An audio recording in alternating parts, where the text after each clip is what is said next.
Oke, sebelum kita masuk mengenai apa itu rantai Markov, di sini kita akan bahas dulu ya, definisi dari proses stokastik itu apa, ya. Jadi sebelumnya kan kita sudah bahas stokastik, tapi dalam pengertian yang masih informal ya, di mana kita bahas secara harfiah, secara bahasa, stokastik itu adalah, tafsirnya, interpretasinya kan adalah random atau change ya. Jadi random ini artinya ya bisa kita tafsirkan sebagai kejadian yang bersifat secara acak ya. Seperti halnya ketika kita melakukan eksperimen, maka eksperimen itu kan salah satu dari stokastik ya, di mana ketika kita melakukan eksperimen yang sama, begitu kita ulang berkali-kali itu kan bisa menghasilkan keluaran yang sifatnya random. Jadi tidak selalu sama ya, seperti melempar koin, itu adalah eksperimen yang keluarannya kan bisa bervariasi ya, ya bisa berupa sisi angka atau sisi gambar ya.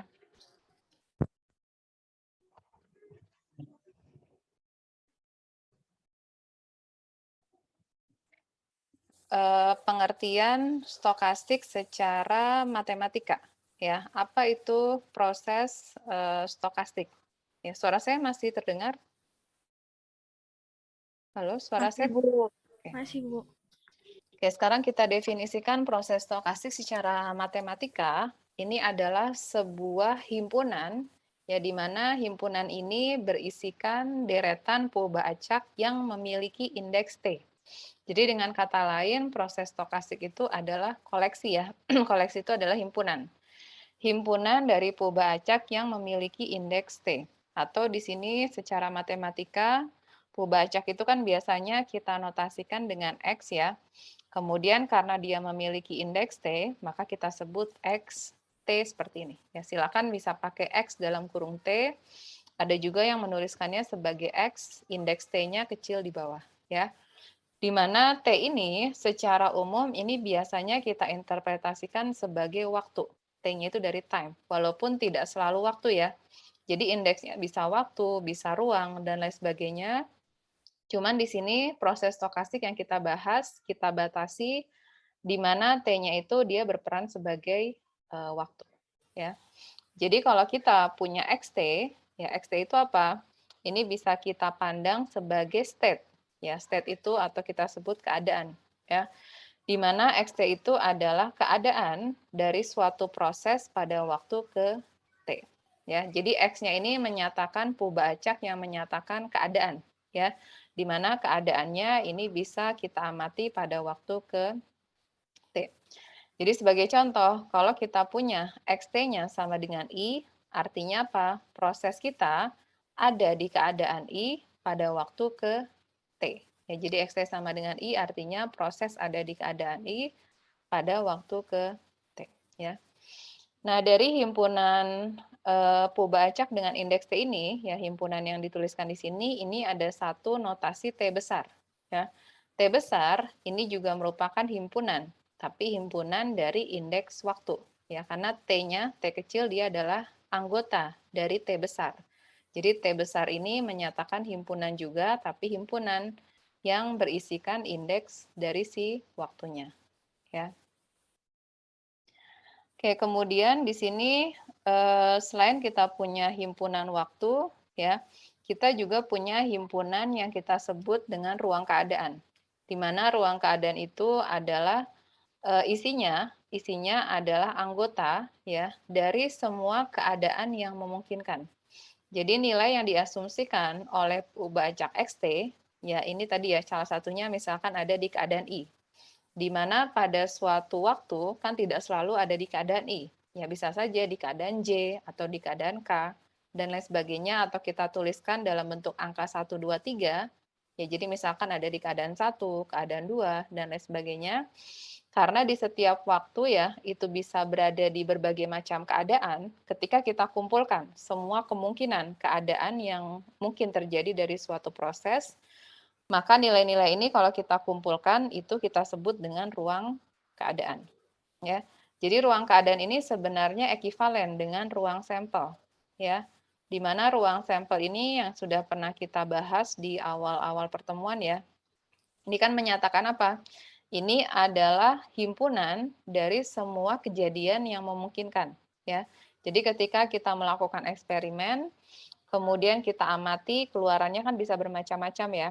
Jadi semua keluaran yang memungkinkan dari suatu eksperimen ketika kita kumpulkan, ya, itu himpunannya kita sebut ruang sampel, ya.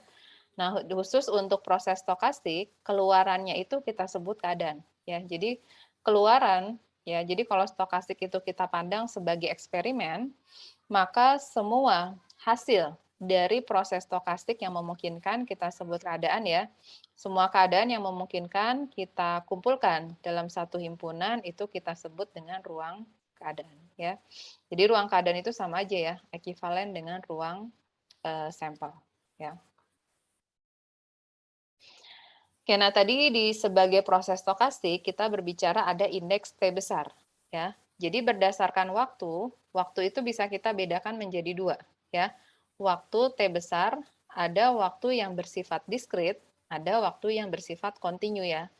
Waktu yang diskrit itu yang seperti apa? Ya kalau waktunya kita amati misalkan dalam interval tertentu. Misalkan setiap hari, setiap jam, setiap detik, setiap bulan ya. Jadi contohnya misalkan dalam bentuk bulanan ya atau harian. Ya ini kan intervalnya diskrit ya. Atau dengan kata lain diskrit ini adalah kita punya himpunan yang terhitung ya. Masih ingat definisi terhitung itu artinya kalau kita coba urutkan ya, setiap anggota dari himpunan kita urutkan tentu tidak ada satupun yang terlewat ya. Nah kalau kita punya bulanan, jelas itu terhitung ya, karena kita bisa urutkan dari bulan ke-1, kedua, ketiga, dan seterusnya, dan tentu tidak ada bulan yang terlewat ya. Kemudian waktu juga bisa kita pandang sebagai waktu kontinu kan ya. Kontinu ini contohnya apa? Ya misalkan kalau kita mengamati dalam satu hari ya. Jadi artinya kita mengamati dari jam 00 sampai jam 24 ya, jam ke-24.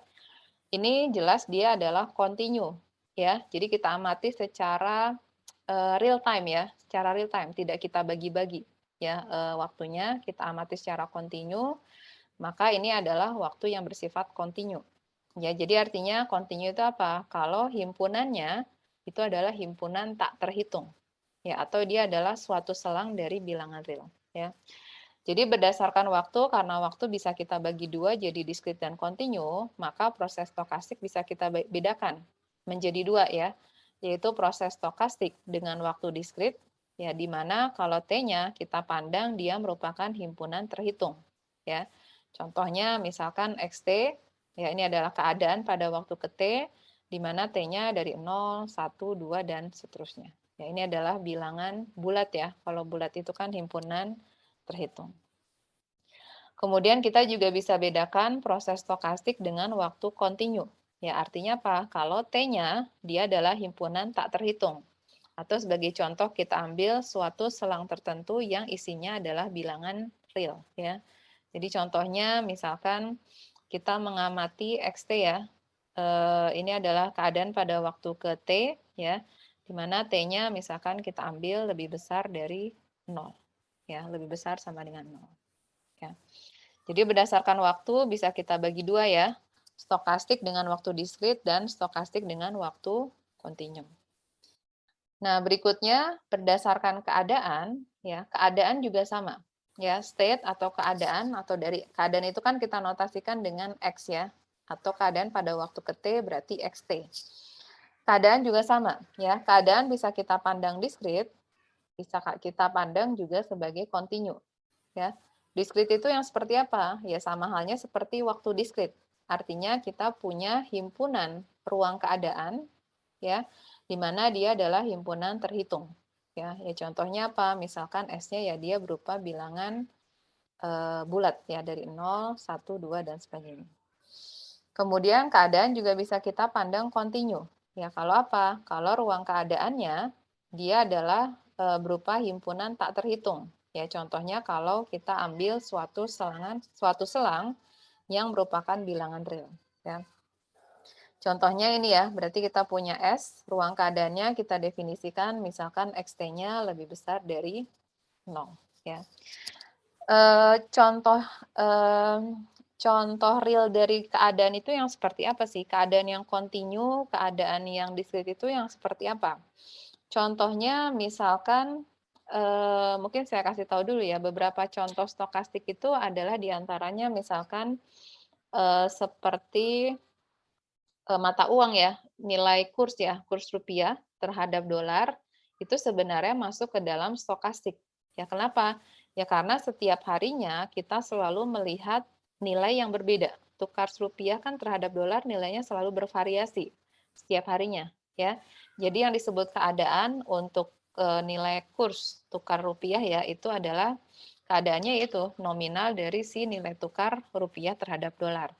Atau misalkan kita mengamati temperatur, ya temperatur atau misalkan kecepatan angin di suatu kota, ya.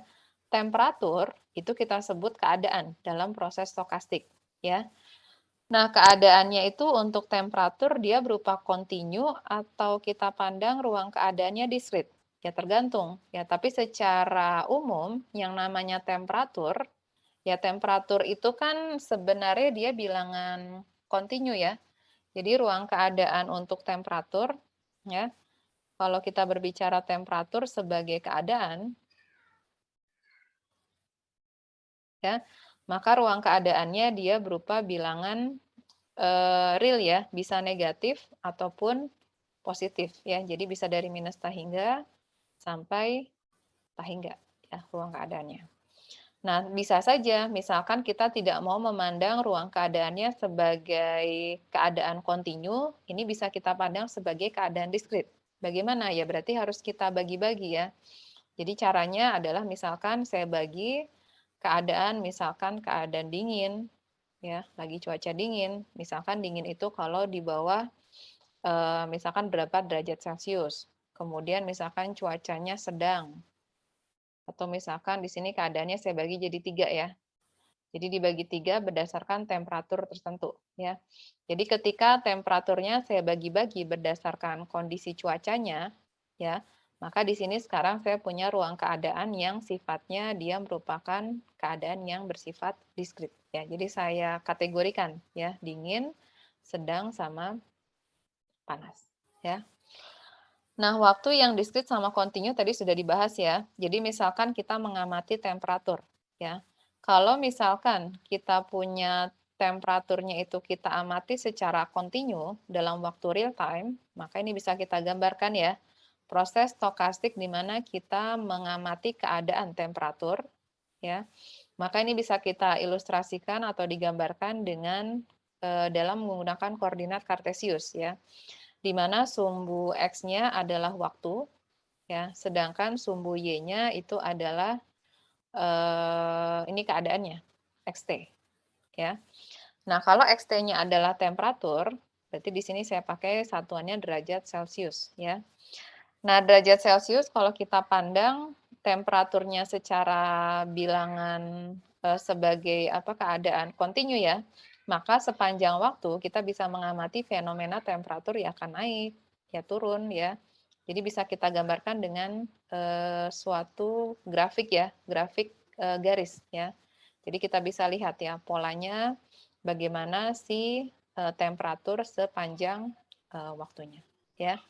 Jadi fenomena dari proses stokastik ini bisa kita ilustrasikan ya dengan menggunakan grafik di mana kita gambarkan ya bagaimana keadaan yang kita amati sepanjang waktunya ya.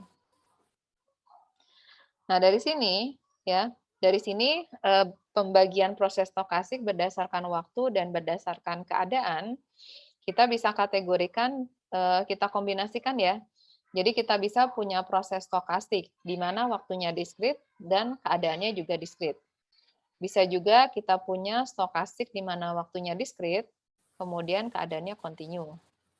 Begitu juga kita juga bisa punya stokastik di mana waktunya adalah kontinu, ini kita kombinasikan dengan keadaannya diskrit.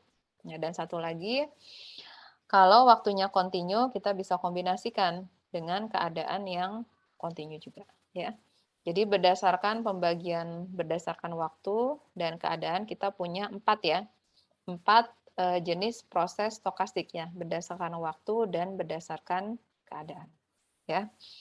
Nah, tujuan dari proses stokastik itu salah satunya adalah kita ingin mengatakan sesuatu mengenai masa depan kalau diberikan informasi berdasarkan histori data yang kita punya, ya. Jadi salah satu kenapa kita mempelajari proses stokastik ya, salah satunya tadi ya, diberikan histori ya. Jadi kalau saya punya histori data, ya jadi katakanlah ini saya punya histori data ya di masa lampau, sampai dengan hari ke ini ya, hari sekarang, ini adalah hari saat ini ya, hari T ke T, diberikan informasi histori sampai dengan di masa lampau ya, kita ingin mengatakan sesuatu bagaimana nilai keadaan ya atau temperatur pada esok hari. Bagaimana temperatur pada lusa, 2 hari kemudian, dan sebelumnya ya. Jadi diberikan informasi di masa lampau ya, kita ingin mengatakan sesuatu mengenai masa depan. Ya inilah salah satu tujuan kenapa kita menggunakan proses stokastik ya. Nah, rantai Markov itu kan adalah salah satu proses stokastik.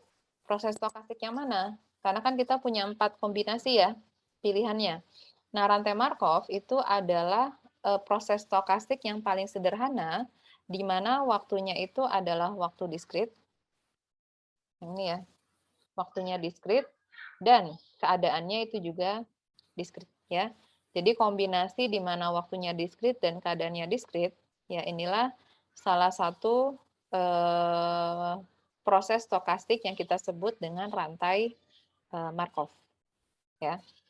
Nah, rantai Markov sendiri juga ada. Nanti kalau kita mau belajar lebih lanjut lagi ada rantai Markov kontinu. Rantai Markov kontinu itu apa? Kalau waktunya kontinu tapi masih berbicara keadaannya itu adalah diskrit ya. Tapi untuk saat ini yang kita pelajari kita masih memandang baik waktu dan keadaannya itu sama-sama diskrit ya. Jadi di sini kita masuk ya, kita sudah pahami proses stokastik itu apa. Nah, sekarang kita punya ruang lingkup yang lebih sempit ya, di mana kita hanya memandang di mana waktunya diskrit ya. Waktunya diskrit dan keadaannya diskrit, inilah yang kita sebut dengan rantai Markov ya. Di mana rantai Markov ini kita berbicara peluang bersyarat ya. Kenapa peluang bersyarat? Karena tadi seperti yang saya sampaikan, ide atau salah satu tujuan dari proses stokastik itu adalah sebenarnya masih berkaitan dengan peluang bersyarat ya. Jadi diberikan informasi di masa lampau ya. Artinya apa? Diberikan informasi di masa lampau itu kan sebenarnya kita berbicara kondisi bersyarat, kondisi kondisional ya. Jadi diberikan, jadi kalau kita berbicara peluang ya, diberikan histori ya, histori di masa lampau ya. Kita ingin mengatakan sesuatu berapa peluang future-nya ya. Jadi ini ya salah satu dari tujuan rantai Markov dan kalau kita tuangkan ya, kita tuliskan secara matematika ya dalam bentuk persamaan ya ini ya, kita berbicara peluang bersyarat ya. Karena kita punya informasi histori ya data di masa lampau, diberikan histori di masa lampau, kita ingin mengatakan sesuatu bagaimana peluang atau bagaimana keadaan yang bisa kita amati di masa depan ya, entah besok ya, entah 2 hari kemudian, yang pasti di future ya, di masa yang akan datang ya. Jadi rantai Markov ini kalau kita tuliskan sebagai peluang bersyarat, maka dia bisa kita tuliskan sebagai berikut ya. Ini persamaannya adalah peluang. Nah ini kan peluang bersyarat ya. Ini yang disyaratkan ini kan sebenarnya informasi di masa lampau. Ya. Diberikan di awal waktu ada di keadaan I0, pada waktu ke-1 ada di keadaan I1, sampai dengan hari ini, pandang waktu ke T itu adalah hari ini ya. Hari ini ada di keadaan I, maka di sini kita ingin mengatakan sesuatu bagaimana peluang pada esok hari, satu periode ke depan kita ada di keadaan J. Ya. Jadi yang disyaratkan ini menyatakan di periode sebelumnya ya, di waktu-waktu sebelumnya kita ada di suatu keadaan tertentu ya. Diberikan di masa lampau kita ada di keadaan tertentu, kita ingin mengetahui berapa peluang besok ada di keadaan J, ada di keadaan tertentu. Ya. Nah, Dari sini rantai Markov itu jauh lebih sederhana dari ini ya. Kenapa? Karena kalau kita melihat histori ke belakang, ini kan informasinya banyak ya. Jadi keadaan di masa lampau itu banyak ya. Nah, di sini proses ini bisa kita simplifikasi di mana kalau kita ingin melihat berapa peluang besok ada di keadaan J, tidak lagi kita memandang semua keadaan di masa lampau, tapi cukup bergantung pada keadaan hari ini saja. Jadi artinya apa? Informasi 2 hari yang lalu, ini bisa kita abaikan 3 hari yang lalu sampai dengan hari ke-0 di awal waktu ini bisa kita abaikan. Jadi ini kita buang ya informasinya di mana kejadian pada esok hari ada di keadaan J itu hanya bergantung pada kejadian keadaan di hari ini pada waktu ke T ya. Jadi rantai Markov itu jauh lebih sederhana ya, di mana ini kita simplifikasi. Jadi kalau diberikan histori di masa lampau, ya, peluang ada di keadaan J pada esok hari itu hanya bergantung pada keadaan hari ini saja. Ya, jadi keadaan di hari kemarin ya, 2 hari yang lalu dan seterusnya itu bisa kita abaikan karena peluang untuk hari esok itu hanya ditentukan oleh kejadian hari ini saja. Ya. Jadi peluang bersyarat ini ya, historinya di sini kita simplifikasi ya. Jadi tidak lagi semua histori di masa lampau, tapi cukup histori pada 1 hari yang lalu. Jadi 1 hari yang lalu itu yang menentukan bagaimana peluang ada di berapa peluang keadaan pada hari ini. Ya, atau juga bisa kita sebutkan kalau diberikan histori sampai dengan hari ini, ya, maka berapa peluang besok ada di keadaan tertentu itu hanya bergantung pada keadaan hari ini saja, ya. Sedangkan keadaan di hari-hari sebelumnya itu tidak berpengaruh lagi, ya. Jadi ini bisa kita simplifikasi ya. Jadi kalau pada hari esok ya, pada hari esok pada waktu T plus 1 ada di keadaan J, itu hanya bergantung pada keadaan hari ini saja, yaitu pada keadaan I. Ya. Nah, secara notasi peluang bersyarat ini bisa kita tuliskan sebagai PIJ T, T plus 1. Jadi ada indeks yang di bawah sama yang di atas. Ya. Indeks yang di bawah ini menyatakan indeks keadaan. Jadi peluang ada hari ini, ya, hari ini ada di keadaan I atau pada waktu ke T ya, lebih tepatnya karena waktunya itu kita berbicara waktu ke T. Ya. Jadi notasi ini menyatakan apa? Ini adalah peluang, ya, peluang berpindahnya dari keadaan I pada waktu ke T diberikan satu periode sebelumnya itu ada di keadaan J. Ya. Nah, sifat ini secara statistik ya dalam proses stokastik ini kita sebut dengan sifat Markov atau sifat memoryless. Ya. Kenapa disebut memoryless? Ya karena memori yang di masa lampau itu kita abaikan. Ya. Hampir sebagian besar memori yang ada di masa lampau itu kita abaikan karena peluang untuk melihat ya keadaan hari esok itu kan hanya bergantung pada keadaan hari ini saja. Ya. Bagaimana peluang keadaan pada waktu T plus 1 itu hanya bergantung pada keadaan waktu ke T saja. Jadi memoryless di sini kita sebut ya. Jadi interpretasinya di sini ada ya, saya sudah tuliskan di mana ini adalah peluang bersyarat ya pada waktu T plus 1 diberikan keadaan di masa lampau ya dari waktu ke 0 sampai dengan T minus 1 dan keadaan sekarang pada waktu ke T itu hanya bergantung pada keadaan sekarang saja. Ya, inilah yang kita sebut dengan sifat Markov atau sifat memoryless ya. Nah, notasi PIJT, T plus 1 ini kita sebut dengan peluang transisi satu langkah. Ya. Kenapa satu langkah? Karena kita bertransisi dari waktu ke T plus 1 dalam satu periode, dalam satu langkah. Ya. Kita bertransisi dari keadaan I pada waktu ke T ke keadaan J pada waktu ke T plus 1. Ya, ini kita sebut peluang transisi. Ya. Nah, sekarang kalau kita perhatikan, peluang transisi ini ya, peluang transisi ini kan masih bergantung pada waktu. Kenapa? Karena ada indeks T, ya. Jadi artinya apa? Bagaimana kita bertransisi dari keadaan I ke keadaan J, itu masih bergantung pada waktu ke T. Jadi kalau T-nya 2, ya bisa jadi peluang transisi dari I ke J